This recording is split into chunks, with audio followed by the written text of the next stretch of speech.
Então é o seguinte, teve um aluno meu, Samuel, ele tá na... Ixi, agora eu fiquei na dúvida, hein, Samuel? Se você estiver assistindo essa live aí, não lembro se você tá na Porsche ou na Audi, alguma coisa assim, concessionária, né? É, eu não lembro. Tava falando dos Audi, isso mesmo, da Audi, mas se eu não me engano lá é Porsche também. Que é o seguinte, né, que alguns carros hoje, a peça que gera energia para a bateria, né, que a gente chama de alternador, ela tá vindo também com uma outra função, que é também de dar partida do carro pela correia de acessórios. E ele estava me perguntando, professor, como é que é essa tecnologia aí nos Toyota, né? Que ele tinha me visto uma postagem aí com os meninos da Toyota.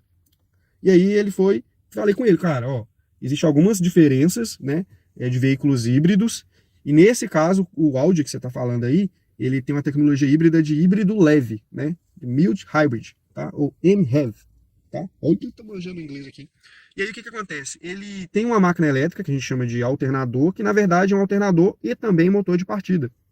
Então não está acostumado ter o motor de partida comum que a gente faz, que a gente tem no carro não, tá? Até da musiquinha lá do tá e não pega.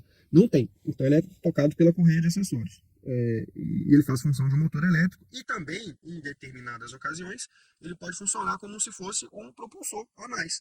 Então, tipo assim, eu estou andando com o carro, dou uma acelerada, de repente ele pode ali também mandar um pouco de potência para o motor, para funcionar como se fosse, como a gente chama de um boost, né? Algo a mais ali, né? Um cabelinho a mais ali na potência do carro, tá bom?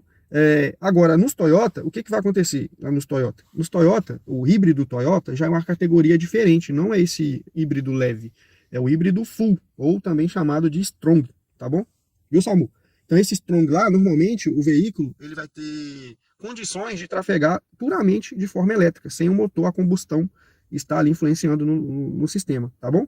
Então ele pode funcionar puramente elétrico. Lembrando, gente, que híbrido, não falei, né? Deixa eu apresentar o híbrido para vocês aqui, né? O veículo híbrido é o veículo que tem dois tipos de propulsão, tá? Não estou falando de combustível não, tá? Estou falando de propulsão. Uma propulsão que é vinda de um motor de combustão interna, que é o que a gente está acostumado, que usa álcool, que usa gasolina, que usa GNV, que usa diesel, e aí vai. Algum desses aí ele vai usar, tá bom?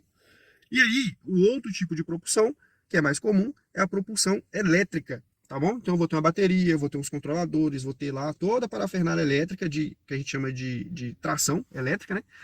Para poder fazer aquele carro andar puramente elétrico. Então, o sistema híbrido, ele tem dois tipos de motores praticamente, né? O elétrico e o de combustão interna.